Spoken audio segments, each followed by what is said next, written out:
Leclerc, bonjour. Bonjour, super votre offre Black Friday sur la Galaxy Watch. En plus, ça aide à faire du sport. Ah, vous l'utilisez pour vous entraîner? Pour l'instant, je commence par courir l'acheter. Courage, on vous attend. Et jusqu'au 1er décembre pour le Black Friday chez Leclerc, la montre connectée Samsung Galaxy Watch FE avec 90 € de réduction est à 139 €. Tout ce qui compte pour vous existe à prix Leclerc. Offre également disponible en click and collect, modalité et magasin participant sur www.e.leclerc. Europe 1. Bonsoir à toutes et à tous. J'espère que vous avez passé une agréable journée, chers amis. Nous sommes mercredi, c'est la moitié de la semaine, plus que 2 jours avant votre week-end. Et c'est votre libre antenne. 2 bonnes nouvelles à partager ensemble maintenant. Et c'est presque 2h15 à passer ensemble, à vous écouter, puisque vous le savez, cet espace est le vôtre. Vous pouvez à tout moment composer le 01 80 20 39 21, car nous sommes là pour vous écouter. Votre libre antenne, c'est aussi la possibilité de nous écrire vos SMS, de commenter ce qui se déroule à l'antenne, ce que vous écoutez, et vos réactions au 7 39 21 suivi du mot nuit, écrit en lettres majuscules suivi d'un espace. Vous pouvez nous adresser vos mails à libreantenne@europe1.fr, et nous accueillons aujourd'hui 6 nouveaux membres sur notre groupe Facebook de la Libre Antenne.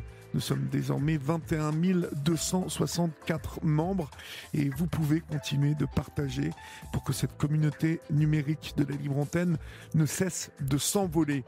Vous nous écrivez vos lettres ici à Europe 1, 2 rue des Cévennes, 75 015 Paris. Et puis, je crois que j'ai fait le tour de tous les chemins qui mènent à cette régie du studio Colus ici à Europe 1, où Laurent Pellet, notre réalisateur, vous attend, en compagnie de Julia, de Florian.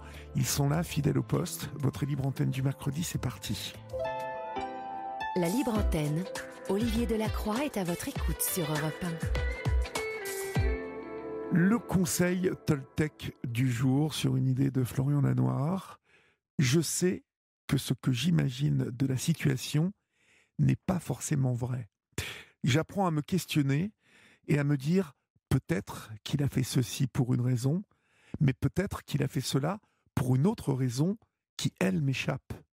J'accepte alors de ne pas tout savoir.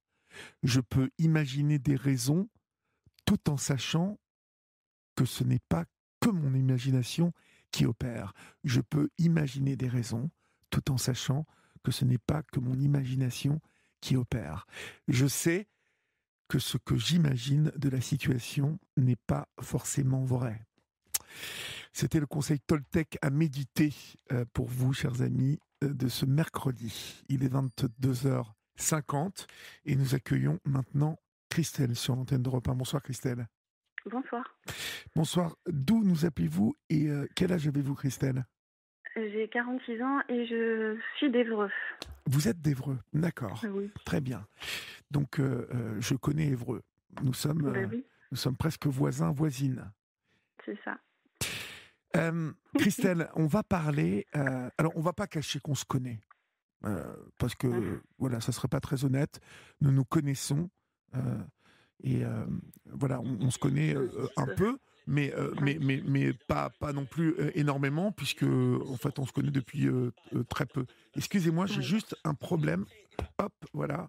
Il y a des ordinateurs qui se déclenchent autour de moi. Alors, Christelle, vous allez nous parler d'un problème de l'anosmie, puisque vous faites partie de l'association Anosmie qui soutient les personnes souffrant de troubles olfactifs. On peut d'ailleurs, dès maintenant, vous qui nous écoutez, mais nous le mettrons sur notre page Facebook, retrouver tout un tas d'expériences, de témoignages et de renseignements sur ce qu'est l'anosmie, sur anosmie.org. Mais Christelle, vous avez eu un grave accident à l'âge de 20 ans et vous avez perdu à jamais l'odorat et le goût. C'est ça. Alors, j'ai perdu l'odorat effectivement à l'âge de 19 ans, en 97, à la suite d'un accident de moto. C'est grave. Donc, j'ai perdu l'odorat, effectivement. J'ai eu un gros trauma crânien assez important.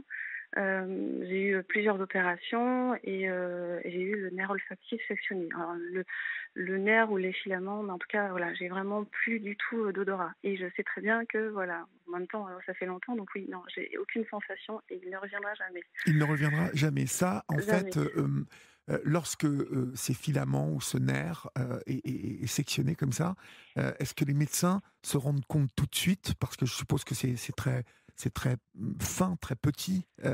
Est-ce que c'est vous qui les mettez au courant que vous n'avez plus d'odorat, ou est-ce qu'ils le remarquent ça quand ils font un bilan? Alors, moi, à l'époque, donc en 97, quand j'ai eu cet accident, je pense que c'était pas l'anosmie, c'était pas spécialement le plus important, et c'est pas quelque chose dont on a parlé vraiment. Ils m'ont juste, à un moment donné, fait sentir une fiole, donc je sais pas de quel produit, mais Oui. a priori c'était un produit qui devait sentir fort.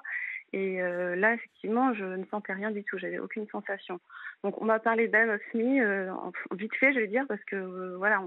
Et en fait, je suis sortie de l'hôpital, donc je vous dis, j'ai eu plusieurs opérations et du coup, je n'avais pas spécialement conscience de ce problème-là et j'avais vraiment d'autres choses à penser. Oui, oui.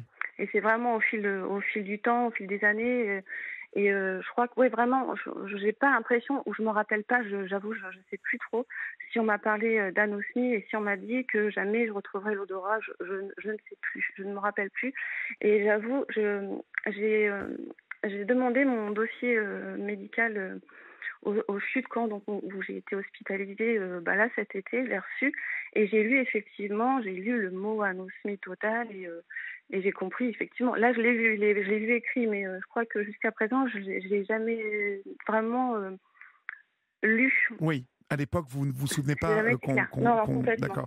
Non, non. Peut-être aussi parce que votre accident était très grave à l'époque, Oui, oui, vous avez failli ouais, perdre la vie, complètement. je crois. Complètement, c'est ça. Ouais, ouais.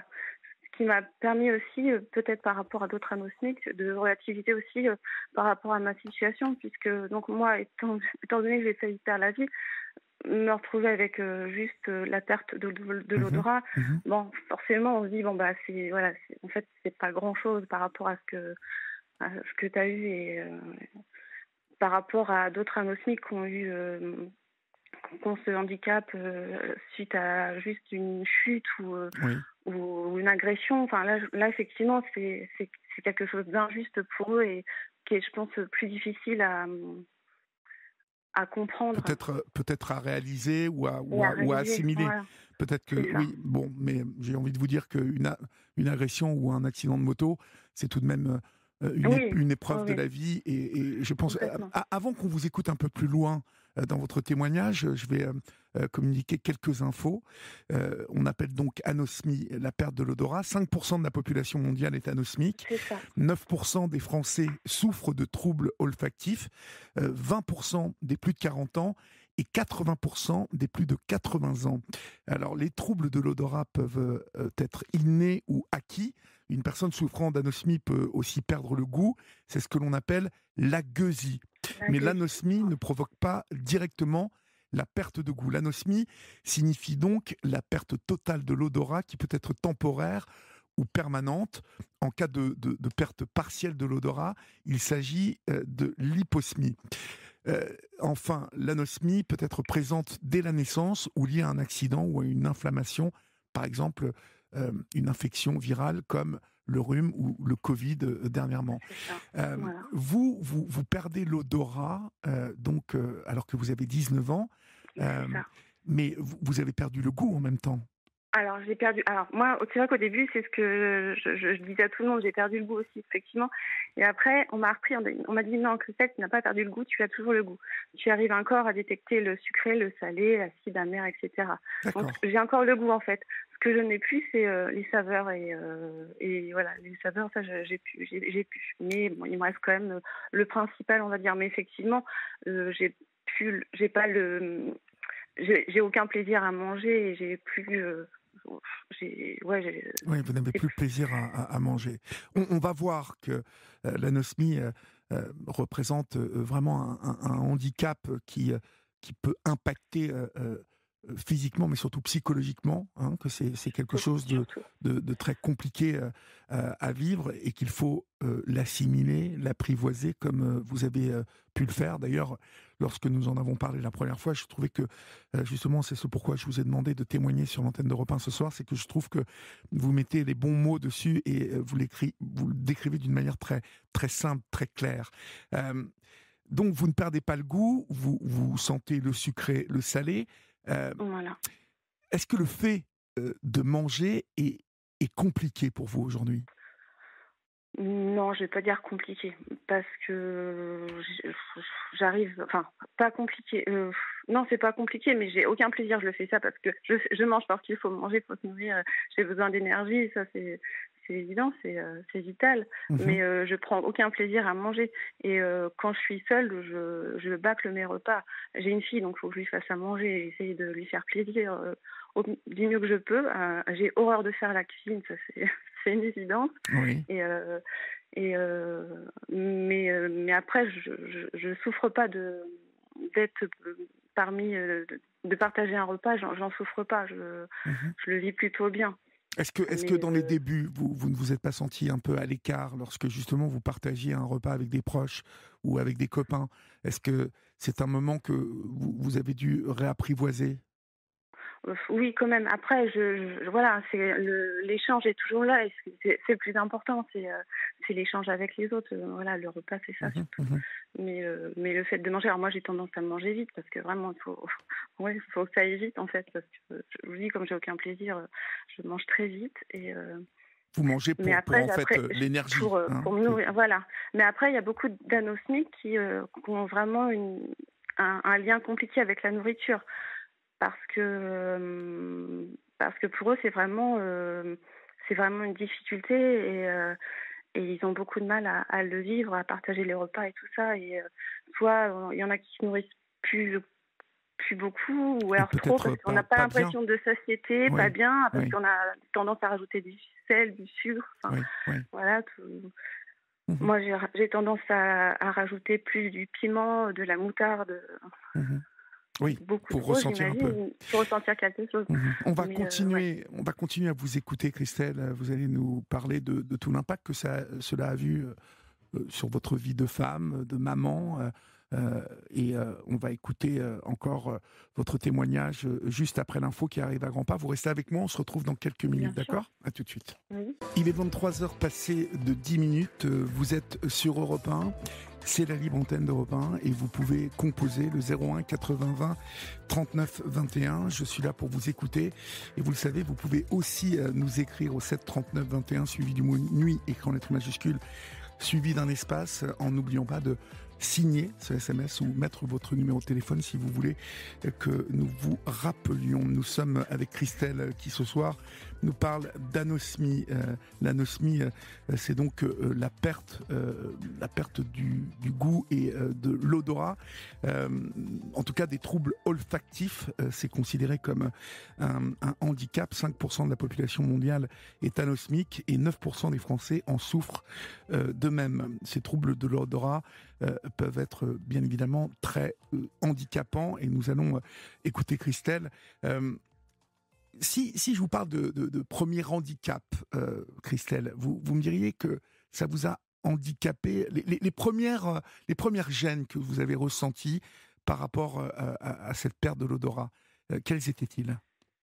Moi, je ne m'estime pas vraiment handicapée. Je Non, dis non, juste que non, mais je dis que je suis handicapée des émotions parce que l'odorat agit énormément sur nos émotions et je crois que c'est vraiment quelque chose dont j'ai pas eu conscience tout de suite. Et, C'est-à-dire? et ben, on se rend compte que ouais, on est alors déjà on se sent seul, on se sent vraiment seul, on se sent vraiment coupé du monde extérieur. Oui. On est vraiment. Alors vous entendrez beaucoup d'anosmiques qui disent un peu la même chose, qu'on a l'impression d'être dans une bulle et qu'il y a plus de connexion qui se fait entre les autres, entre l'extérieur, enfin voilà, c'est quelque chose d'assez troublant. Lorsque je vous on parle de on est handicap, ouais. c'est considéré comme un handicap, hein, vous me Oui, un confirmez? handicap invisible, hein, oui. Handicap Après, invisible, d'accord. invisible, mais c'est pas considéré. Vous ne touchez pas, en fait, c'est ça, vous voulez dire que ce n'est pas un handicap qui génère des allocations handicap Oui, voilà, voilà, c'est ça d'accord. exactement. C'est pas Mhm. reconnu vraiment en D'accord. tant que handicap. Alors, on essaye justement avec l'association que ça soit un peu plus reconnu, parce que il y a malheureusement des personnes qui ne peuvent plus travailler parce ils sont anosmiques. Enfin, j'imagine que les restaurateurs, les personnes qui travaillent dans l'onologie, le parfum, enfin voilà, c'est vraiment un handicap Ah bah, bien par sûr, rapport à leur oui, oui, métier. bien sûr. Moi, j'ai pas de problème par rapport à ça, mais Mais lorsque vous parlez d'une perte d'émotion, euh, mm. euh, essayez de me décrire un peu plus un Alors ouais, exemple, par c'est exemple. le Enfin, problème avec ce genre de handicap, c'est que c'est compliqué mais oui, à à exprimer. décrire. Parce qu'il y a quelque chose qui se passe vraiment dans notre cerveau, hein. Il y a vraiment une liaison qui ne se fait plus. Et alors je sais pas, il y a une partie du cerveau, ouais, qui ne fonctionne plus comme avant. Et ouais, les émotions sont pas les mêmes, sont pas les mêmes. On n'a pas. Vous voulez dire que on ne vit pas la même réalité que les autres? En fait, je Enfin, vais vous c'est un poser, peu ça. euh, euh, voilà, quand on pénètre dans un lieu, c'est vrai que on ne se rend pas compte lorsqu'on n'est pas anosmique, mais c'est vrai que Ah mais complètement. l'odeur nous donne souvent euh, une perception des choses. C'est ça. Alors c'est une émotion par rapport souvent à des souvenirs. C'est ça aussi l'anosmie, c'est qu'on n'a plus les souvenirs, on se souvient plus de tous les lieux, les saisons, Mhm. les personnes ont des Oui. odeurs bien particulières. Vous allez, Vous voulez dire que enfin j'imagine, vous oubliez au bout d'un voilà, j'ai moment les absolument odeurs, par exemple du complètement, printemps, de complètement. l'automne Moi, j'ai l'impression que ma mémoire, je n'ai plus de mémoire. Pour moi, j'ai plus de mémoire. J'ai du mal à souvenir des choses, des lieux, là, c'est vrai qu'on en rigole avec mes collègues parce que j'ai vraiment j'ai une tête de linotte. Enfin, j'ai pas beaucoup de mémoire, effectivement. Là, cet été, j'ai été à Menton, donc je poste des choses sur les réseaux sociaux. Ma collègue me dit, mais t'as été à Menton alors, c'était bien et tout. Et je me rappelais même plus que j'avais été à Menton. Elle s'est foutue de moi, mais enfin moi, j'en rigole, mais au fond de moi, j'ai peur. Enfin, ça me fait peur aussi, quand même. Vous entendez par là que finalement, parce que Menton, au bout d'un moment, vous vous êtes souvenu que vous étiez allé à Menton, mais est-ce à Oui, dire que euh, l'odorat euh, entretient une gymnastique de l'esprit complètement, comme ça, naturelle, hein, je complètement, ouais, dirais ouais, complètement. instinctive, qui fait que au bout d'un moment, finalement, notre mémoire perd en élasticité Ah mais et en vivacité, finalement, parce que ouais, complètement, toutes ces informations, on ne les a plus. exactement. On n'a plus du tout D'accord. de. Mais c'est clair que ouais, le pire, c'est ouais, c'est la mémoire en fait. La mémoire, c'est quelque chose qu'on n'a plus comme avant. Il y a un avant et un après. C'est clair. Mhm.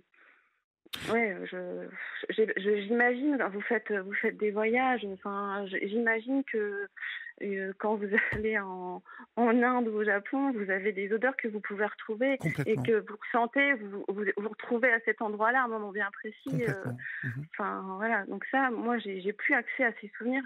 Je peux plus me retrouver chez mes parents quand j'étais petite, à jouer dans le grenier. Enfin, tout ça, tous les Mhm. souvenirs, Mhm. en fait, ne reviennent plus automatiquement. Oui. Ils s'envolent, en fait. On a l'impression que les souvenirs, ouais, on les a plus Et vous savez, et c'est vraiment difficile. c'est en parlant la première fois avec vous que j'ai réalisé combien euh, l'odorat était relié à notre mémoire. Euh, Et complètement, vous évoquez les voyages, et il est clair que euh, lorsque vous me parlez de l'Inde, me reviennent instinctivement tout de suite bien euh, sûr. certaines odeurs, le Maroc, euh, Voilà.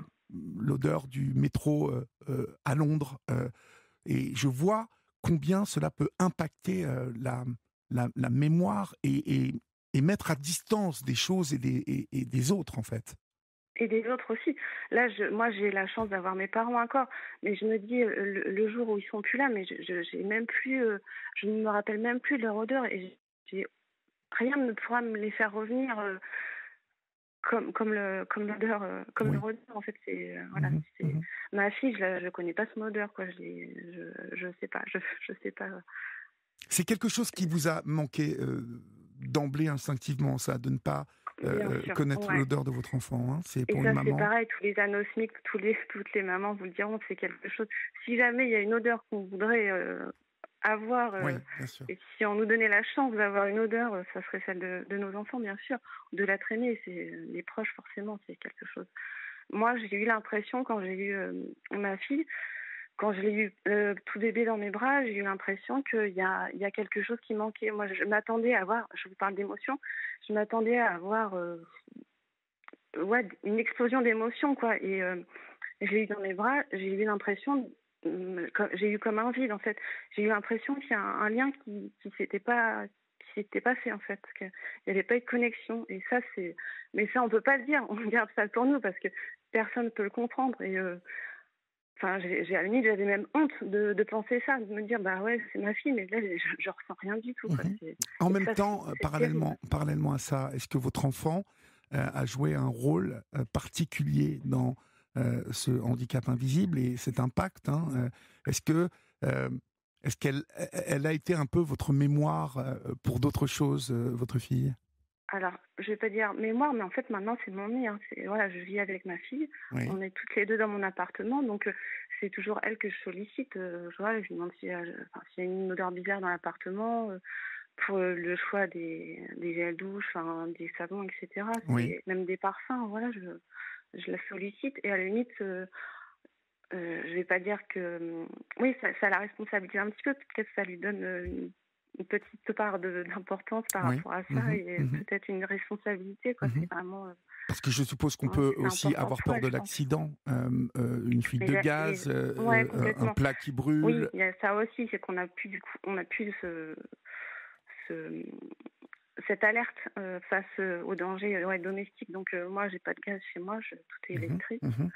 Et effectivement, il faut être vigilant même par rapport à ce qu'on a dans le frigo parce que bah, on ne sait pas Oui, on peut si les être aliments sont voilà, exposé au risque périmés, s'ils est d'intoxication alimentaire. exactement. Bon, Mhm, après, voilà, on fait un peu plus attention, mais oui, ma fille, c'est ouais, c'est mon nez en fait. mhm. Alors, on parle de choses un peu évidentes comme ça, en tout cas qui peuvent paraître un peu évidentes à celles et ceux qui nous écoutent, mais cela impacte pour tout le reste. Notamment, vous parlez de l'aspect psychologique. Qu'entendez-vous par là, en fait? Je sais qu'on a parlé de vos émotions au début de Ouais, votre c'est ça, les intervention. émotions, ouais, ouais. Et le fait d'être un peu incompris, ouais, d'être seule, de pas pouvoir en parler parce qu'on a l'impression vraiment que les personnes en face de nous ne peuvent pas comprendre notre détresse. Et on a même peut-être l'impression que notre souffrance n'est pas forcément légitime parce que bah, moi, ouais, je suis en bonne santé, je marche correctement, je respire, je cours, je fais du sport, enfin voilà, tout va bien. Et forcément, quand on souffre, enfin, parce que oui, il y a des moments où on n'est pas bien, parce que voilà, c'est quand même compliqué à vivre des fois. Et Mhm. il y a des périodes plus que d'autres. Quand, bah, en fait, les odeurs, on en parle souvent, enfin, sans s'en rendre compte, mais il y a Sans au s'en moins rendre compte, vous sans avez s'en rendre raison. compte, dans la journée, il y a sûrement quelqu'un qui vous parle d'une odeur à un moment donné, que ce soit le midi pour, quand il faut manger ou le matin quand on arrive dans le bureau, ah bah tiens, ça sent ça.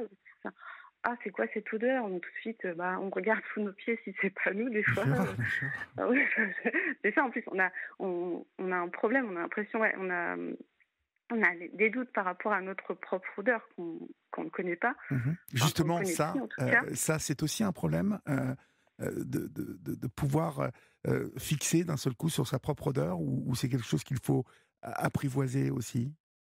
C'est aussi, ouais, quelque chose qu'il faut apprivoiser, effectivement. Donc oui, il faut qu'on soit vigilant par rapport à notre hygiène corporelle, ça c'est une évidence. Et oui, on a peur de ne pas sentir bon. Alors surtout l'été, moi, j'aime pas qu'on m'approche de trop près parce que voilà, j'ai peur de Mhm. sentir la transpiration parce que en même temps, c'est aussi un peu humain. Mais enfin voilà, donc forcément, on a aussi peut-être une petite perte de confiance en soi. Enfin, il y a Vous, plein de choses. vous évoquez aussi que cela touche aussi la libido, puisque La libido, ouais, la complètement. Enfin, sexualité moi, peut devenir enfin, oui, oui. moins intéressante, en tout cas. Et Mais je complètement. pensais justement, est-ce que vous n'arrivez pas à compenser par le toucher, la douceur, vous voyez, ce sens que vous avez gardé? Alors, je pense pas qu'on compense. On fait autrement. Mais je pense pas, non. Après, c'est oui, la libido, parce qu'effectivement, l'odeur de l'autre, alors je sais pas si c'est une question de phéromones ou encore un truc d'hormones, je sais pas, mais effectivement, l'excitation, l'odeur, c'est vachement important Bien sûr. pour l'excitation, pour les préliminaires, pour plein de choses. Après, du coup, on est peut-être Moins un peu moins attentif, rapide par rapport moins à ça. rapide, ouais. Après, bon, tout fonctionne très bien une fois que Mhm. voilà, les émotions et tout ça, ça reste quand même, Fort. ça reste là, Mais fort, mais est-ce qu'on se doit, au début, peut-être, de plus réfléchir? Est-ce que ça peut... je ouais, bah suppose moi, on peut calculer les choses plus quand on a cette anosmie. je pense que ouais, on fait plus le cérébral, je pense, prend un peu plus d'importance Ah, ah. par rapport au reste. Je pense pas. Moi, à mon niveau, je pense que c'est évident. Et Alors, je vous sais ouais, très, très sportive, Christelle. oui, oui, oui, oui. Est-ce que on va aussi, lorsqu'on souffre d'anosmie, chercher dans d'autres émotions fortes, dans d'autres Exactement. Et sensations moi, comme le sport? je pense que le sport, ça fait partie de ma thérapie, on va dire, parce que, eh ben, souffrir, c'est se sentir vivant. Et je pense que, ouais, le sport m'aide beaucoup justement à ressentir des choses et à me sentir vivante. Mhm. Euh, on parlait des relations entre humains, on va dire. Oui. Et moi, j'ai eu beaucoup de j'ai eu une période. Alors, c'est pareil, je vais un peu dans tous les sens parce qu'effectivement, il y a beaucoup à dire sur le sujet. Euh, j'ai eu une période où j'ai eu des relations avec les hommes assez compliquées. Je suis tombée ouais, sur des situations, enfin des hommes, des connards en fait, voilà. Et je me suis auto-analysée et je me suis dit qu'à un moment donné, peut-être que c'est un peu. En fait, le fait de souffrir, c'était une émotion ou quelque chose que je recherchais parce que justement, je me sentais vivante, pas dans le bon sens, mais Mhm. ouais, quand on a mal, on est On vivant ressent quelque chose. et on ressent des choses, alors pas spécialement les bonnes choses, mais ça permet de ouais, nous sentir vivants et je pense qu'à un moment donné, ouais, j'ai été chercher un peu Des pas où il fallait, sensations mais j'ai été chercher des fortes. sensations fortes. Pas au bon endroit, mais Mhm. voilà. Mhm. Bon, Et mais puis après, on rencontre la bonne personne, et là, effectivement, on n'a plus besoin de souffrir, et on trouve d'autres moyens de souffrir. Donc le sport en fait partie pour moi, oui, effectivement. et puis c'est de la bonne souffrance. Là, Ah on ouais, peut parler complètement. Ah ouais, on peut parler d'une émotion positive, une souffrance positive, complètement. Ouais, une complètement. espèce euh, pas de drogue, je vais dire, mais on est presque, voilà, à Si, fabriquer si, on peut, ouais, ouais, complètement. des Ah ouais, endorphines et complètement. ressentir quelque chose de très fort quand on fait du Complètement. sport. Ouais, Euh, ouais. vous m'avez dit que c'est quelque chose que vous aviez du mal à évoquer avec vos collègues ou les autres. Pourquoi, en fait? Parce que Parce je... on se sent pas compris. Enfin, D'accord. personnellement, ouais. Mhm. Après, si, il y a des personnes avec qui s'intéressent, qui posent des questions. Et là, c'est plutôt plaisant, justement, d'échanger sur le sujet et d'en parler. Moi, j'ai eu la chance d'être entourée de personnes bienveillantes. J'ai une famille en or, j'ai un homme en or, enfin, et, euh, et j'ai des collègues En aussi or en or. massif. Enfin voilà, donc ouais, grave, grave. Vraiment, j'ai de la chance. Mais il y a des personnes qui n'ont pas cette chance et qui sont seules et qui veulent pas en parler parce qu'ils savent que en face, il y a des personnes qui sont pas spécialement empathiques et qui Mhm, vont mhm. pas chercher à comprendre. Et Et puis, vous parce que savez, c'est vous, ça qui est compliqué, ouais. c'est qu'on se sent seul et pas compris. Il y a Moi, j'ai aussi, eu allez-y, pardon. ouais, j'ai eu, je pense que j'ai quand même passé une bonne partie. Ouais, j'ai eu du mal quand même à mettre des mots sur mes souffrances. Et je crois que la première fois où j'en ai vraiment parlé, enfin, j'en ai pas parlé, j'ai écrit une sorte de témoignage. Je crois, seulement 20 ans après mon accident, en 2017. J'ai écrit un témoignage et je l'ai fait lire à mes parents et à mes proches, enfin à mes parents surtout. Oui. Je crois qu'ils ont été très touchés et je pense qu'ils ne se rendaient pas compte de ma souffrance et de l'impact que ça avait eu sur ma vie. Mais je pense que beaucoup de gens... C'est vrai que ça m'a beaucoup aidée. Oui, beaucoup de gens qui vous écoutent ce soir réalisent combien ils ont cette chance. Parce que il est vrai que la première fois que vous m'en avez parlé, j'ai réalisé combien l'impact de l'odorat avait, combien d'impact avait cet odorat sur notre manière de penser, d'aborder tout un tas de situations. C'est quelque chose de très présent dans notre vie de tous les jours, dans notre quotidien, sans qu'on y pense, sans qu'on s'en rende compte. Il faut qu'on ait un problème comme le Covid nous l'a amené pour avoir entendu de ce handicap invisible, mais qui peut être très embarrassant, c'est vrai. Complètement. Et j'allais vous dire que, d'un point de vue émotion, peut-être que vous êtes allé chercher à un moment quelque chose. Vous savez, ça n'est pas obligatoirement relié non plus, le fait d'avoir été chercher la souffrance. C'est aussi peut-être une quête pour trouver le bien. On doit, par moment dans la vie, peut-être, pour arriver à quelque chose de fort, passer par l'épreuve, passer par des blessures, passer... J'entends en tout cas combien c'est compliqué. Est-ce que ça vous a fait du bien de participer à cette association et Complètement. Est-ce que vous échangez avec d'autres personnes qui... On échange, on essaie d'aider les autres anosmiques comme nous, justement, parce que donc le président de cette association, Jean-Michel Maillard, donc lui a été anosmique, donc il a créé l'association en 2017. Lui, il est aussi anosmique traumatique suite à une simple chute. Et effectivement, à l'époque, il s'est rendu compte que l'anosmie, il y avait un grand vide autour de l'anosmie. Et donc, il a créé cette association. Et c'est vrai qu'il a fait beaucoup de choses pour les anosmiques. Et vraiment, il y a beaucoup de bénévoles, de patients, de chercheurs parmi cette association qui font un boulot de malade et heureusement. Et c'est vrai que le Covid nous a quand même permis de nous faire connaître et nous mettre un petit peu en avant. On va continuer à vous écouter, Christelle, et on va arriver à conclure. Ensuite, vous restez avec moi, bien évidemment. On laisse passer une petite page de pub et puis on revient tout de suite. 23h37, vous êtes sur les libres antennes d'Europe 1 et quel plaisir de partager votre temps et mon temps avec vous, notre temps à vous écouter. Nous avons écouté donc depuis le début de l'émission Christelle qui nous a parlé de l'anosmie et si vous voulez vous renseigner sur l'anosmie, n'oubliez pas le site internet anosmie.org. Samedi 7 décembre de 9h30 à 13h30, le campus du Lac t'ouvre les portes de ses 2 campus à Bordeaux et Libourne. Du CAP au Bac+5, découvre nos formations en alternance et initiale. Commerce, marketing, communication, RH, hôtellerie, restauration, tourisme. Au programme, conférences, alternance mode d'emploi et belles rencontres. Inscription sur campusdulac.com.